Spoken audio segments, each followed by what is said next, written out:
آئیے اور وہ آ کے یہ کہے کہ جی مجھے اس واقعہ کا خود تو علم نہیں، میں نے خود نہیں دیکھا، میں نے کسی دوسرے سے سنا تھا اور میں گواہی دینے آیا ہوں، اسے کمرہ عدالت سے باہر نکال دیا جاتا ہے۔ یہ شہادت ہی نہیں ہے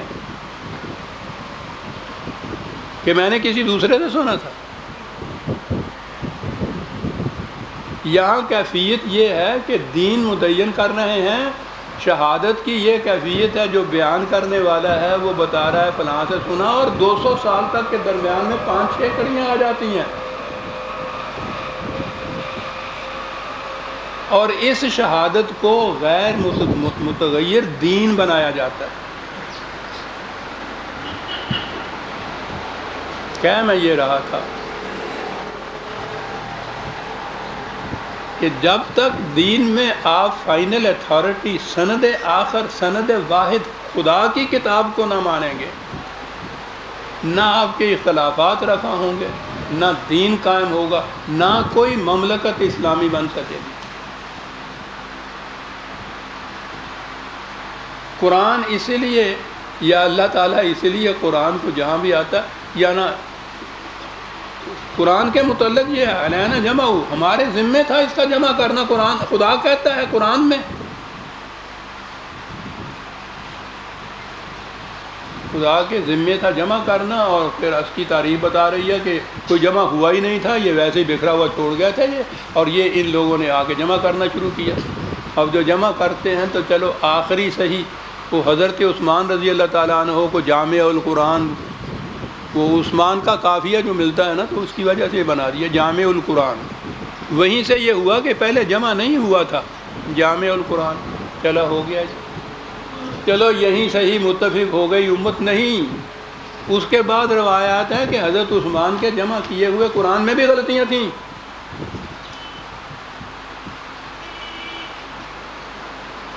ان سے پوائنٹ آؤٹ کی گئیں کہ یہ غلطیاں رہ گئیں۔ انہوں نے کہا کوئی بات نہیں، بہت بڑی امت ہے، وہ تلاوت سے خود ٹھیک کر لے گی، یعنی آپ نہیں ٹھیک کریں گے، جنہوں نے جمع کیا بقول ان کے،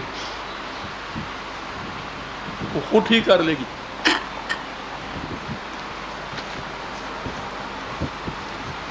یہ شہادات کیا ہیں؟ وضع کی ہوئی یہ روایتیں ہیں، یہ باتیں ہیں جو داخل کی گئی ہیں آپ کے ہاں کی کتابوں میں، کہ آخری جسے آپ صحیفہ کہتے ہیں حضرت عثمان رضی اللہ تعالیٰ عنہ کا، اس پہ تو متفق ہے سنی کم از کم کہ یہ ان کا جمع کردہ قرآن ہے، اس کے متعلق بھی روایات ہیں کہ اس میں غلطیاں رہ گئیں۔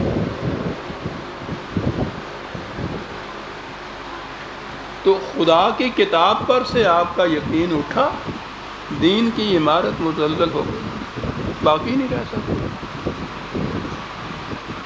یہ ہے جو میں کہہ رہا ہوں کہ اللہ تعالیٰ کی حکمت بالغہ کی قرآن کا ذکر جہاں جاتا ہے، کبھی یہاں کہا ہوا تھا کہ ہمارے ذمے ہے اس کا واضح کرنا، ہمارے ذمے ہے اس کا جمع کرنا، ہمارے ذمے ہے اس کو محفوظ رکھنا، اور پھر کبھی یہ کہا جاتا فی صحف مکرمۃ مرفوعۃ مطہرۃ بایدی سفرۃ کرام بررۃ، اور اس کے بعد ہے قتل الانسان ما اکفرہ، ستیہ ناس ہو جائے ان قسم کے سازشی انسانوں کا۔ یہ کس چیز کو چھپاتے ہیں؟ اس قسم کے صحیفے کو، اس قسم کے حقائق کو چھپاتے ہیں۔ اب دو باتیں ہیں جہاں سے یہ کشمکش کی ابتدا ہوئی تھی عباسہ سے۔ یہ اس زمانے کے قریش کے بڑے بڑے نمائندے سردار، دولت کا نشہ اور نسلی تفاخر۔ پہلی چیز تو یہ نسلی تفاخر تھا جو ان کو آنے ہی نہیں دیتا تھا، دوسری جماعت کے ساتھ مل کر بیٹھنے ہی نہیں دیتا تھا۔ اب ان کی طرف توجہ، فرمایا یہ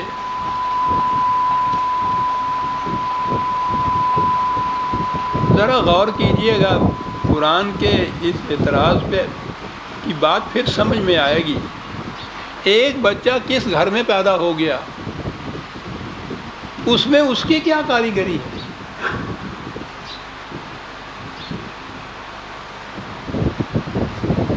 لیکن وہ کاریگری یہ کیفیت ہے کہ ساری عمر کے لیے وجہ تفاخر ہو جاتا ہے کسی خاص گھر میں پیدا ہو۔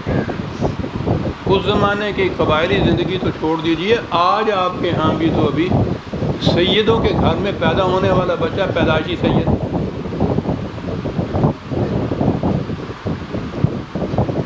اب یہاں شہری زندگیوں میں تو اب یہ چیز صرف نام کے ساتھ ہی کچھ لکھا جاتا ہے۔ کل تک ہمارے ہاں اور اب بھی گاؤں کی زندگی کے اندر تو یہ پوچھو نہیں کہ صاحب سید کے سر کو سلام، غیر سید سیدزادی سے شادی نہیں کرتا۔ اب بھی یہ کیفیت ہے۔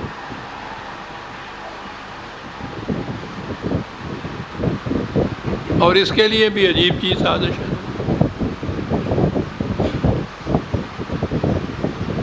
سید کے خلاف عدالت میں دعویٰ دار کیا ہوا ہے، وہاں یہ مدعی اس کو مدعا علیہ کچھ جھوٹا ثابت کر رہا ہے، بے ایمان ثابت کر رہا ہے، اور اس دوران میں باہر نماز کا وقت ہوتا ہے تو آل محمد پہ درود بھیج رہا ہے، یعنی وہاں آل محمد کے ساتھ یہ کر رہا ہے، اور درود سلام بھیج کے پھر عدالت میں جا کے پھر اسے کہتا ہے تو بڑا بے ایمان ہے۔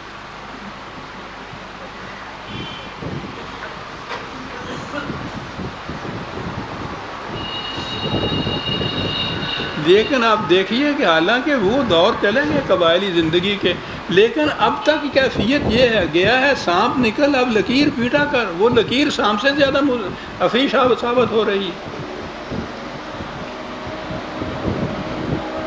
آپ کو یاد ہے، میرا خیال ہے طلوع اسلام میں بھی لکھا ہوا تھا، عدالت میں ایک مجسٹریٹ نے غالباً زنا کا مقدمہ تھا، اس میں یہ وہ ٹھیک ہے جرم تھا، سزا ملنی چاہیے، لیکن اس نے سزا میں یہ لکھا تھا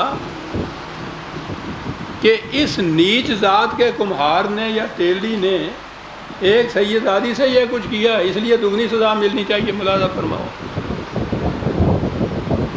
یہ کیفیت ہے ابھی تک نسلی تفاخر۔ اور سیدی کی بات نہیں ہے، ہم جو بٹے ہوئے ہیں، یہ راجپوت ہیں، یہ جاٹ ہیں، یہ کرگز ہیں، پھر وہ کمی اور کمینے آ جاتے ہیں بیچارے۔ تو یہ چیز تھی جو ان کے راستے میں حائل تھی، نسبی تفاخر۔